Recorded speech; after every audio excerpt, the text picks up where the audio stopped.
It is a great privilege and almost an unexpected experience to look out upon such a sea of faces.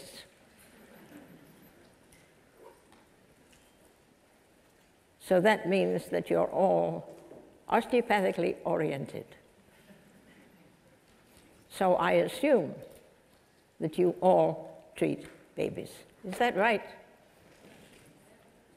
Everybody treat babies? Well, if you don't already, I hope you will by the time this program is finished.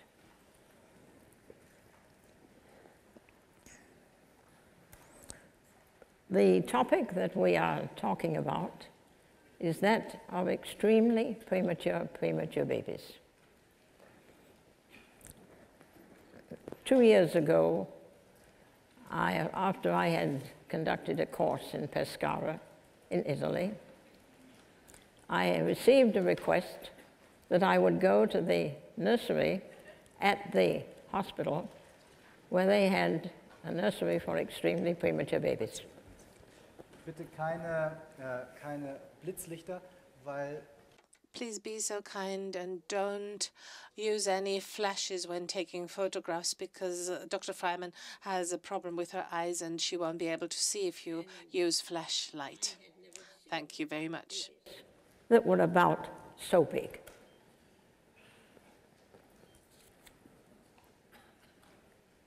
I had no idea what one did with babies that small. That was one area that I don't think Dr. Sutherland particularly mentioned. And when I went over to the hospital, the neonatologist said, "You can do anything you want to." Well, that's a dangerous statement, you know. But what impressed me most was that going into this nursery, I noticed a silence, which is not typical of a nursery for full-term babies. But this was a silent nursery. There were about 10 babies there. And also, too, another characteristic different from that of newborn babies was that there was no movement, a stillness of these babies in their cribs. And as I looked at them and observed the silence and the stillness, I thought, what would Dr. Sutherland say about these babies? And then I realized that as I was watching these children, what they needed most was a baptism of the breath of life. They needed that inspiration of the breath of life, with all the other functions that they would eventually need. That was the one thing they needed right now.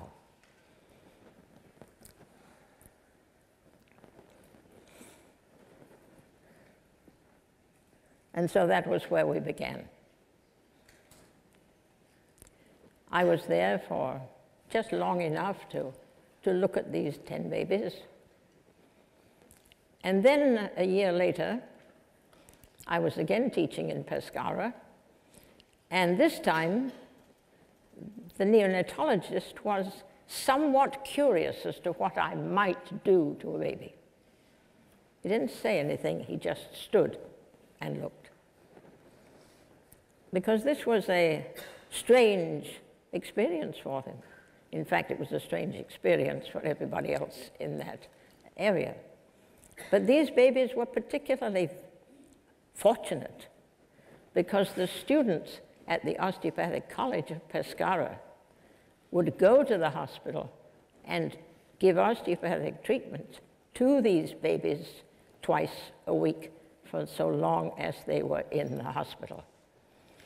Now that was a wonderful opportunity, an opportunity for the students to become acquainted with such babies. So that is the sort of background upon which this particular talk was generated. My experience in Pescara with the extremely premature babies. So that's what I want you to translate your consciousness, not into a newborn baby, but into a tiny, tiny premature baby. And let's see what unfolds from there. We don't have another light, is that right?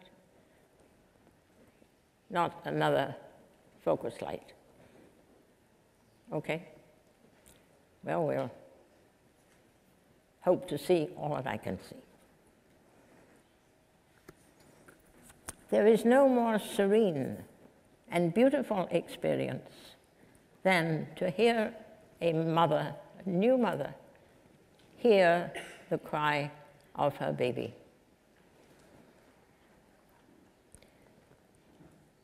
And then to recognize that her period of hard work and diligent endeavor to deliver this baby is at last accomplished.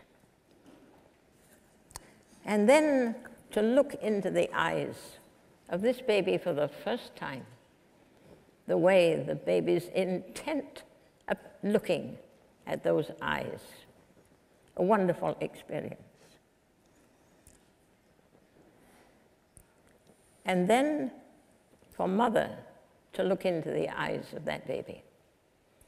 And for every mother here who has delivered their first baby, I'm sure you can identify with that particular reaction on the part of the mother and on the part of the baby. Because that is a unique and wonderful experience.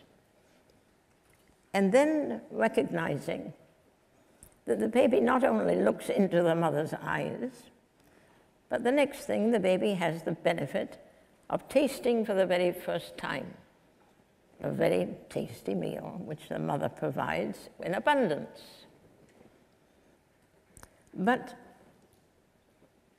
perhaps mother notices something that's not quite as joyous a vision in front of her.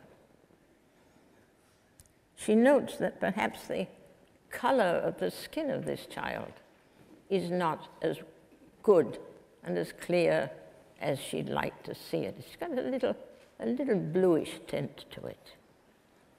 And perhaps it is not able to suck and hold the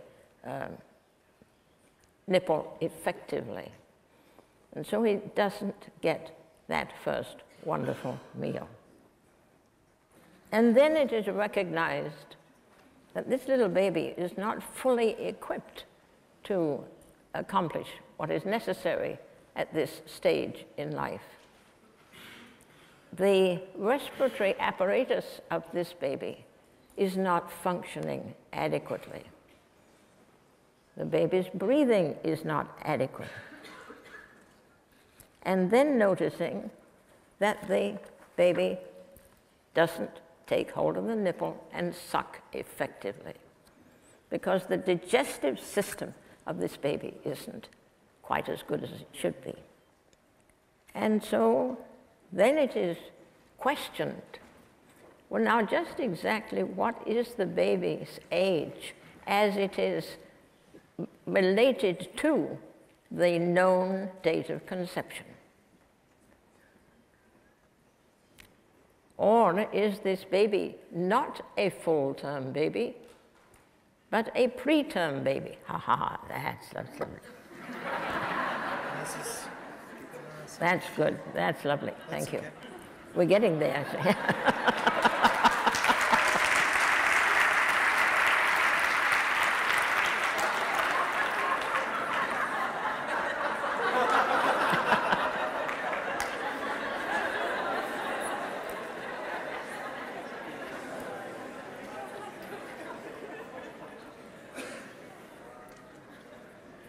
Okay.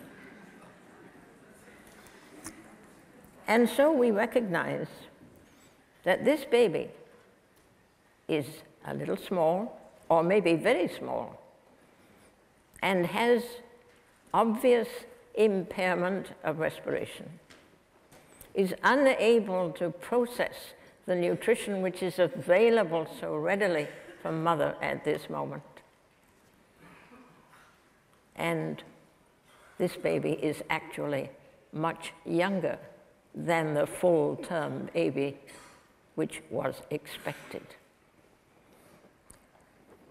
We may not know exactly what the age is, but most of these babies that we were seeing in Pescara were between 23 to 26 weeks gestation. So you can see they were tiny babies with many problems to be overcome. The babies that were evaluated and treated there were babies that did not have any known pathology, such as a heart defect, a respiratory problem, or some other structural pathology in the body. They did not include children that had any anatomical discrepancies that might occur, because they wanted to have as close to a healthy baby, even though a small one, for their research studies. Okay. And so you begin to look at these babies to see what is their potential in life. Do we know what their potential in life is? In fact, we never know, do we, the exact potential of any baby. But we give them the benefit of the doubt. Okay. All the elements to give one an evaluation of this child were established.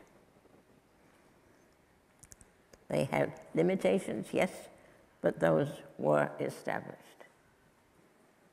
You know what I'm going to do? I'm going to ask somebody to read this for me. An isolated target, oriented movement of the hand while the other body parts remain unchanged is not possible. The high redundancy of neurons and their connections, which is the neurobiological basis of the so-called generalized spontaneous movements, and the lack of cooperation, challenges the neurological examination.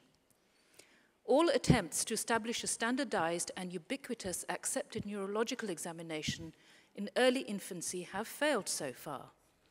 In everyday practice, the physicians try to overcome the gap by combining single items of different approaches to create a personal neurological examination protocol.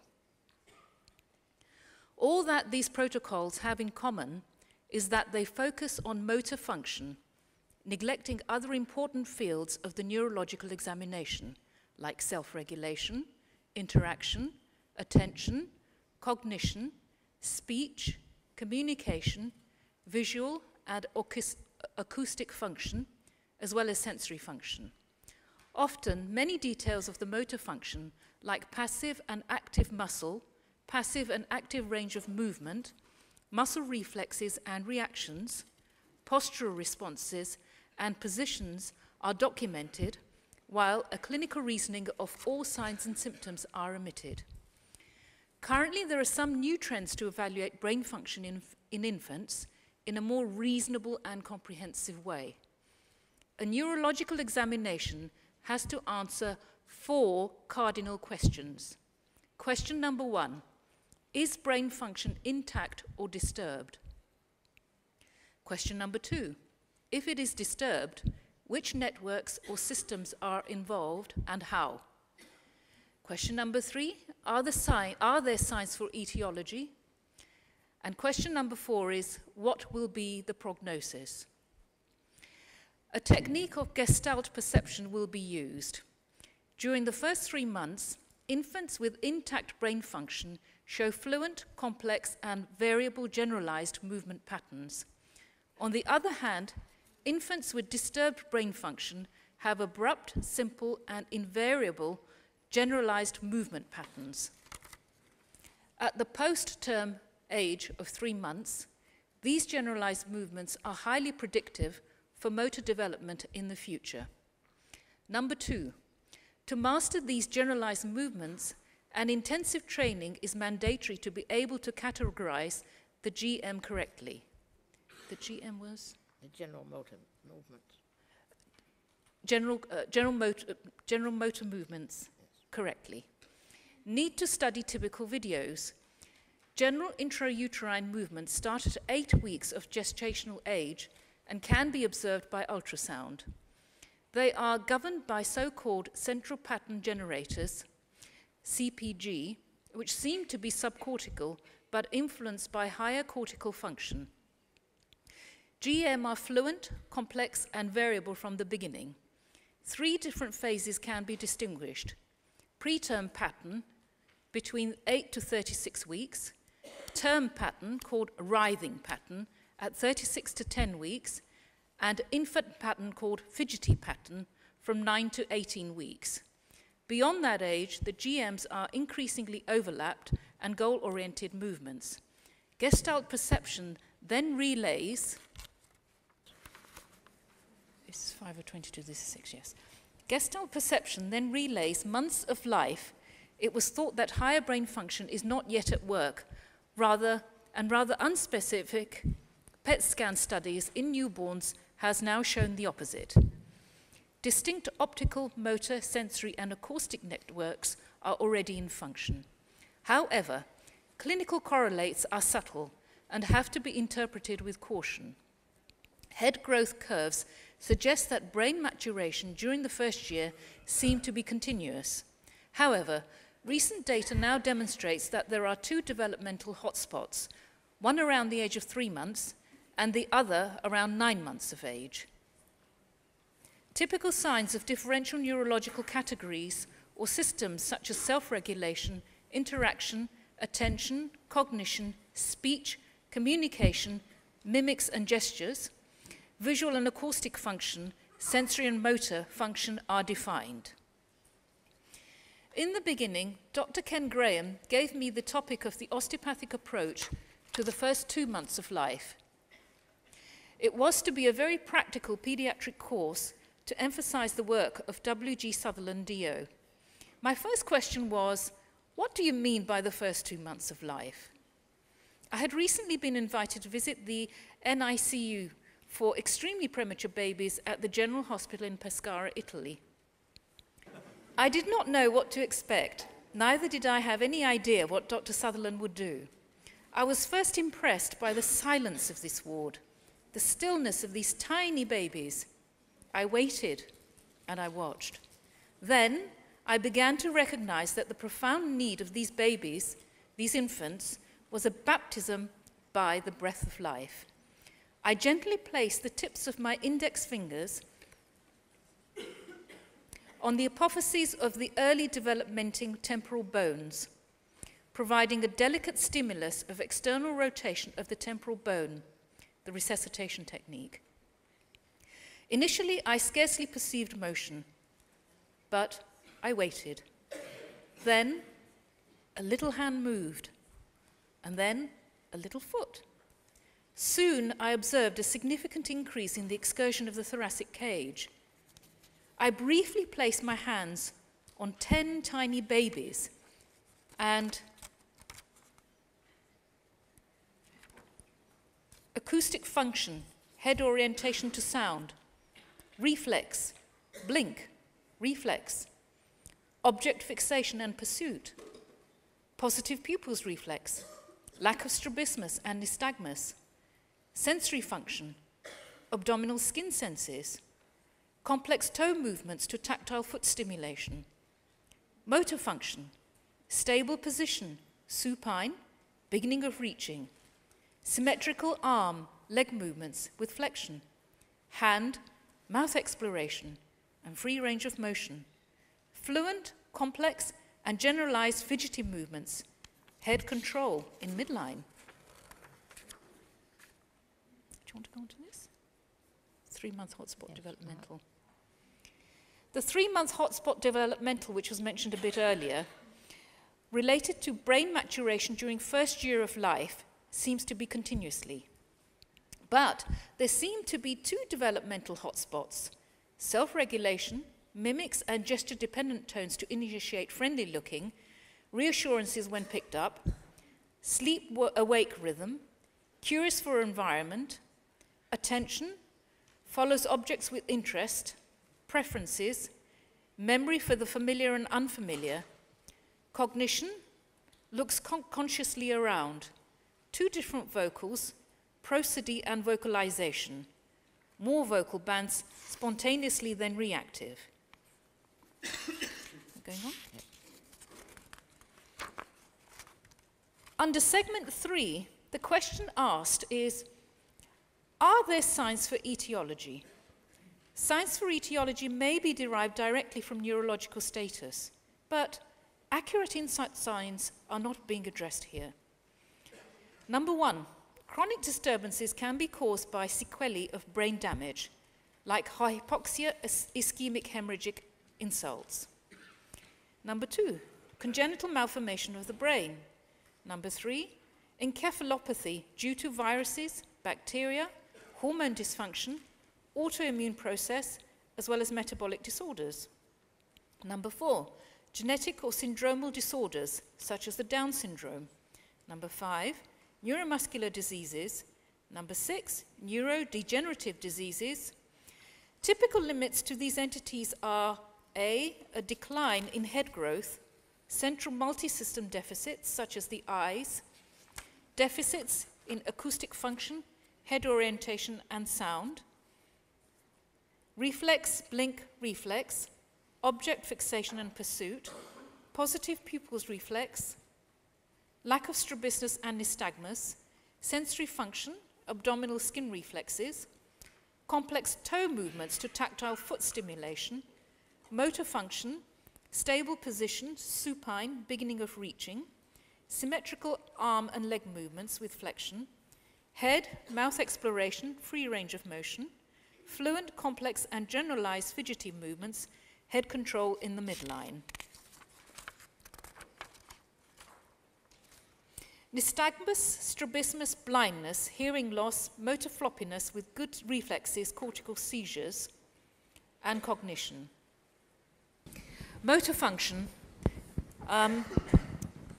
stable position supine, beginning of reaching, symmetrical arm, leg movements with flexion, hand-mouth exploration, free range of motion, fluent, complex, and generalized fidgety movements, head control in the midline. At 9 months, we have self-regulation, interaction, behavior, initiates and holds various eye contact. At 9 months, the infant is also shy to strangers, screens environment actively and normally. Children evaluated months or longer after leaving the hospital led to the prognosis of Mauricio. Speaking... Okay. I think you can Yep. leave that. Okay, there we go. Do you want this back? Okay, now, as I had been to Pescara one time, they asked me to come back and give them a lecture on the preemie babies. Well, I said, there is no way in which I can give you a lecture on preemie babies because I don't have any opportunity to see these babies a period of time after they leave the hospital, because I saw them only during the hospitalized period.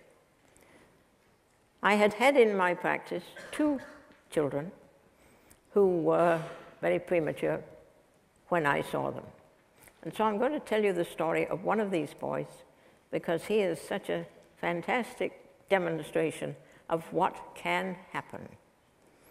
Maurizio was a 23.5-week gestation. He was his mother's 5th pregnancy, and she was very unhappy. She was very disappointed to have this child because he seemed to be so extremely undeveloped. He couldn't use his hands. He wasn't focusing his vision. He couldn't eat, and he didn't seem to be particularly interested in anything that was going on around him. And as I say, Mother was terribly disappointed in this little boy. Well, when I saw him, I wondered, what could I expect to happen for this child? Now, that's the wrong question for a doctor to ask himself. What can I expect? Because we'll talk about the expectation aspect of this a little bit later. But anyhow, I took Maurizio into the treatment room, and he was observant. He was looking at all these new things that were to be seen. And he was cooperative. He was no problem. He wasn't complaining. And so I said, well, let us treat him once a week for a few months, and let's see what happens. And so we started treating him, addressing all of the structural problems, the cranial problems, the pelvic problems, and all of those areas that you would normally be thinking of when you're looking at a baby.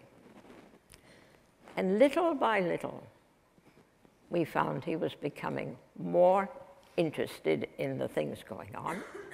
He was becoming more able to participate in whatever toys we had, in the music we had, and he was becoming a very happy little boy. He wasn't nearly as more or less depressed as he was when I first saw him. And so, let me give you a list of the problems that he had in addition to the prematurity. He had had 2 open heart surgeries for problems in the cardiac structure. He had had a cranial shunt for increased intracranial pressure. He had had 2 thoracic operations to open up his breathing apparatus. And he had had altogether about 6 or 8 surgical procedures. In other words, what had happened to him were not ideal for his progress. He was spastic. We couldn't dorsiflex his feet. We couldn't dorsiflex his hip joints. And his legs were constantly in a flexed position. His hands were constantly in a flexed position. And motion was very limited. Well, we started working with him. And little by little, we began to notice things were changing. The spasticity of the lower extremities was beginning to change from being a fixed flexion at the hips to being able to be moved into flexion. Yes, there was some resistance, but there was a degree of motion possible into flexion at the hips and the ankles. We had to be quite insistent that we began to get movement in his arms instead of having them always up here, lifted and in extension. Well, now that was quite a while ago. But now, Maurizio is just after his 5th birthday. He is now in 1st grade in a regular class in school and is making remarkable progress. He's not fully able to walk yet, but if there's someone there to support him, one on each hand, he will make tremendous effort to walk. And in fact, he's looking forward to the fact that he's going to get a walker sometime quite soon. And it's very important to realize is that a child like this can either be committed to a wheelchair or some other piece of apparatus, which tends to mean that they're going to be in that path almost without deflection. And we find that school teachers are part of the problem. They want the child in a wheelchair, because if they're in a wheelchair, they don't require the same amount of assistance and support. But if you commit a child to a wheelchair, and that's what they see themselves doing, they tend to believe that that is the permanent status. And so that Maurizio is not committed to a wheelchair. He's going to be walking, I believe, in about another 6 months' time. Now, this is remarkable. Now he's 5 years of age, and he was a 24.5-week gestation. Now, after I had been the second time to Pescara, I said I wanted to see some of their babies that had been treated osteopathically, because I didn't feel that I was in any position to make a statement about what could be accomplished by treating these babies osteopathically unless I had an opportunity to see them. Well, the first little girl was 2.5 now. It was probably about 2 years since she'd had her osteopathic care. But she was a little one for her age. And the first thing Mother said to me was, well, she's not walking very well and she doesn't talk very well. You'll find that mothers always give you the most negative things they can to tell you initially. That's unfortunate. It should be a positive output rather than a negative one. Because this little girl ran into the treatment room. Yes, she was a little bit on her toes, but not very much. And she knew where the toy cupboard was. And she knew how to get the toys out of the toy cupboard. And so she was in her element. She knew how to control the environment far better than many children who had not had the limitations that she had. And so she was the first child I saw, which was certainly encouraging to what had been accomplished in her life following the osteopathic treatment. Well, now this was the time when there was a severe earthquake in a town not very far from Pescara, and almost every family had lost at least part of their home. One of the boys that I saw was about 9 years of age, and the description about him was that he had been quite severely shocked by the experience of being in the earthquake and of them losing their house as a result. So that is really understandable that he had gone through this very shocking experience in his life. However, there was an advantage to some people as a result of this earthquake, because the government had the many children of families in that village who now had lost their school. So the Italian government arranged for these children to go to the school in Pescara, which was a somewhat bigger school, a more challenging school, and so he had a better school experience than he would have had otherwise. But I'm not recommending we should have earthquakes on a regular basis. But those families were away from their home for almost a year. So that was a good opportunity to evaluate the progress that they were making. Now, the second child which I saw on that particular day was a boy who was, you might say, at the opposite end of the spectrum from Maurizio. This boy had been spastic, very limited in his movements, in his limbs. He was carried all the time. He did not have an independent transportation. And it was quite obvious that he had very little inherent function. But since he was there that day, he was treated. Now, I don't recommend to you the opportunity to treat 8 new patients in a day, especially when they're that age. But anyhow, we saw 8 of these children in that period of time. Now, although he had all of these limitations, after he had been treated, he was sitting on Mother's lap, looking around, interacting with the environment, and showing obvious progress. And all of those children who had been treated were showing distinct progress, certainly as a result of the treatment that they had had. Now, 8 patients isn't a big study, but I think it was a significant one under those circumstances. The treatment of very premature babies is one that is certainly not looked on with great approval in the United States. There are various reasons, one of which I think is involved with insurance. Insurance doesn't want to undertake those problems.